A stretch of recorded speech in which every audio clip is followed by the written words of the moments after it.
இருக்கீங்களா? முன்னாடியெல்லாம் friends relatives நம்ம வீட்டுக்கு வந்தால் சட்டுன்னு 10 நிமிஷத்தில் ஒரு ஸ்வீட் செய்வாங்க.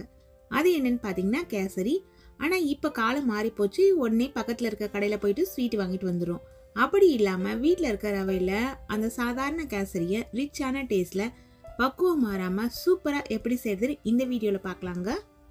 கேசரி செய்யறதுக்கு அடி கனமாக அகலமாக இருக்க ஒரு பாத்திரம் எடுத்துட்டு அதில் வாசனை இல்லாத எண்ணெய் 50 ml சேர்த்துக்கலாம். தீயை நல்லா குறைச்சி வச்சுக்கோங்க. இந்த எண்ணெய் லைட்டாக சூடேறின பிறகு அதில் 100 கிராம் அளவுள்ள ரவை சேர்த்துக்கலாம். ரவை சேர்க்கும்போது இது போல் நமக்கு பொரிய ஆரம்பிக்கணும். ஆனால் தீயை ஃபுல்லாக குறைச்சி வச்சுருங்க. இந்த எண்ணெயிலேயே ரவை நல்லாவே பொரியணும். ரவை பொரியும் பொழுது வாசனை நல்லா நமக்கு தெரியும். வீடு ஃபுல்லாக ரவை வறுக்கிற அந்த வாசனை கமகமன்னு வரும். எண்ணெய்க்கு பதிலாக நீங்கள் ஃபுல் அண்ட் ஃபுல் நெய்லையும் செய்யலாம். எண்ணெய் பாதி நெய் பாதி சேர்த்தும் செய்யலாம். இப்போ பாருங்கள் எந்த அளவுக்கு ரவை வறுபட்டு வந்திருக்கு. கலர் மாறணும். ஆனால் அந்த கலர் நமக்கு தனியாக தெரியக்கூடாது. ரவை பொரிஞ்சு லைட்டாக கலர் மாறி வர வரைக்கும் வறுத்துக்கணுங்க. இது போல் ரவையை வறுத்த பிறகு தான் இதில் நம்ம தண்ணி சேர்க்கணும். எண்ணெயில் ரவை நல்லாவே பொரிஞ்சிடுச்சு. 1 கப் அளவு ரவை எடுத்தால் அதுக்கு கிட்டத்தட்ட 3லேருந்து 3.5 கப் அளவுக்கு சுடு தண்ணி சேர்த்துக்கோங்க. பக்கத்தில் ஒரு ஸ்டவ் வச்சுட்டு அதில் தண்ணியை நல்லா சுட வச்சுட்டு அந்த தண்ணியை அளந்து இதில் சேர்த்துக்கோங்க. கேசரி செய்யும் பொழுது ரவையில் சாதாரண தண்ணி சேர்க்கக்கூடாது. ரூம் டெம்பரேச்சரில் இருக்க தண்ணி சேர்த்திங்கன்னா பதம் கரெக்டாக வராது. கட்டிகள்லாம் வந்துடும். நம்ம சுடு தண்ணியை சேர்த்துட்டு கட்டி வராமல் கலந்து விட்டுட்டு தட்டு போட்டு மூடி 2 நிமிஷம் அப்படியே வேக விட்டுட்டோம். இப்போ ரவை நல்லாவே வெந்து வந்திருக்கு. ரவை ஏற்கனவே எண்ணெயில் நல்லாவே பொரிஞ்சிருச்சு. அதனால் ரொம்ப சீக்கிரமாகவே வெந்துருங்க. இது போல் உதிர் உதிராக மணலாக நமக்கு ரவை தெரியணும். இந்த அளவுக்கு தண்ணி வச்சிங்கன்னா கரெக்டாக இருக்கும். இதில் ஒரு 2 சிட்டிகை அளவுள்ள தூளுப்பு சேர்த்துருக்கேன். சர்க்கரையோட அளவு 1.5 பங்கு சேர்த்துருக்கேன். நீங்கள் உங்களோட இனிப்புக்கு தகுந்த மாதிரி சர்க்கரையோட அளவை பார்த்து சேர்த்துக்கோங்க. 1 கப்பு ரவைக்கு 1 கப் அளவு சர்க்கரையும் சேர்க்கலாம். 1.25 கப்லேருந்து 1.5 கப்பு வரைக்குமே சேர்க்கலாம். இது ஒரு நல்ல தித்திப்பாக இருக்கும். உங்களோட இனிப்பு சுவைக்கு தகுந்த மாதிரி சர்க்கரையோட அளவை பார்த்து சேர்த்துக்கோங்க. சர்க்கரையோட அளவு மாறுபடுறதுனால கேசரியோட டேஸ்ட் ஒன்றும் நமக்கு குறைய போகிறது இல்லை. அவங்கவுங்களோட ஃபேமிலி டேஸ்ட்டுக்கு ஏற்ற மாதிரி நம்ம சர்க்கரையை அட்ஜஸ்ட் பண்ணி சேர்த்துக்கலாம். சர்க்கரை சேர்த்துட்டு இதே போல் கலந்து விட்டால் இந்த ரவை நல்லா உறிஞ்சி நீரெல்லாம் உறிஞ்சி வெந்து வந்துச்சு இல்லைங்களா? இது போல் நமக்கு இலகெல்லாம் மாறும்.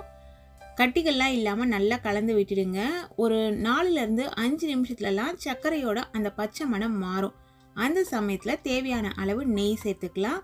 நெய் பார்த்தீங்கன்னா கிட்டத்தட்ட ஒரு 3 டேபிள் ஸ்பூன் அளவு நான் சேர்த்துருப்பேன். நீங்கள் உங்களோட தேவைக்கு தகுந்த மாதிரி சேர்த்துக்கோங்க.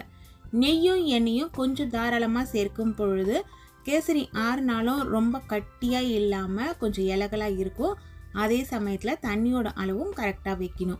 சேர்த்து கலந்து விட்டுட்டு தட்டு போட்டு மூடி திரும்பவும் ஒரு 2 நிமிஷம் இதை அப்படியே வேக விட்டுடலாம். இப்போ பாருங்கள் கொஞ்சம் திக்காக மாறி வந்துருச்சு.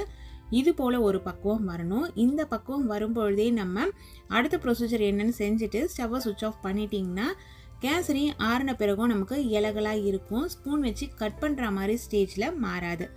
இந்த கேசரியில் நான் எந்தவித கலருமே சேர்க்கல. கலர் சேர்க்காமல் கேசரி செய்யணுன்னா நீங்கள் இந்த மெத்தடை ஃபாலோ பண்ணி பாருங்கள்.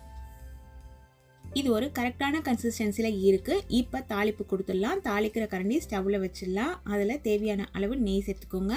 நான் இந்த ரெசிபி செய்யறதுக்கு கிட்டத்தட்ட எண்ணெயும் நெய்யும் சேர்த்து ஒரு 80 ml அளவுக்கு எடுத்திருக்கேன். நீங்கள் உங்களுக்கு ஏற்ற மாதிரி அட்ஜஸ்ட் பண்ணிக்கோங்க.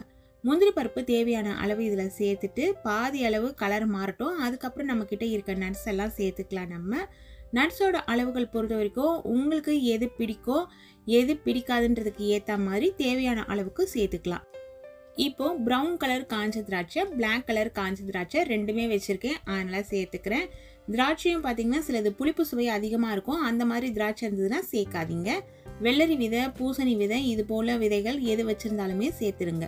இந்த விதைகள் சேர்க்கும்பொழுது ஸ்டவ்வை சுவிட்ச் ஆஃப் பண்ணிவிடுங்க. இந்த நெய்யில் இருக்க சூடே இது எல்லாம் கரெக்டாக வறுபட்டு வர்றதுக்கு கரெக்டாக இருக்கும்.